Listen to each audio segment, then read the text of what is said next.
So we've got about a $900,000 hole that we need to dig ourselves out of.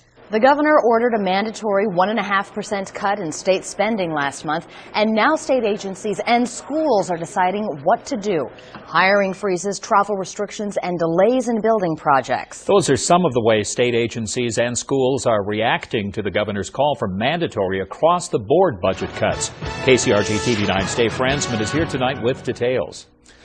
Governor Culver ordered a 1.5% cut back on December the 18th. Today, he paid a visit to Kirkwood Community College, where administrators will begin deciding Friday how to handle that hole in their budget.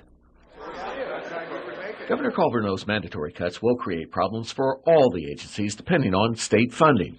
In times of economic troubles, worker retraining programs like those operated at Kirkwood are more in demand than ever. But during a visit, he told administrators and students the state simply had no choice. And we're going to do all we can to protect those priorities, especially in the area of public safety, education, healthcare, renewable energy. But the reality is we're all going to have to sacrifice. A reduction in the Grow Iowa Value Fund combined with the December across-the-board cuts means Kirkwood needs to slice about $900,000 total in spending.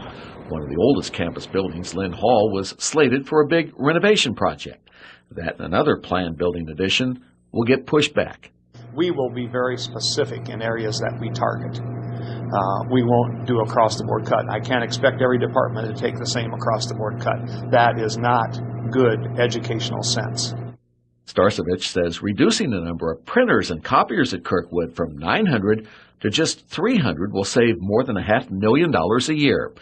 That was a choice made before the governor's December announcement, but it will help the school meet the new fiscal reality. Now, the governor today says lawmakers who will reconvene next week are going to face the temptation to exclude favorite programs from any of those budget cuts, but the state's financial problems allow for few exceptions.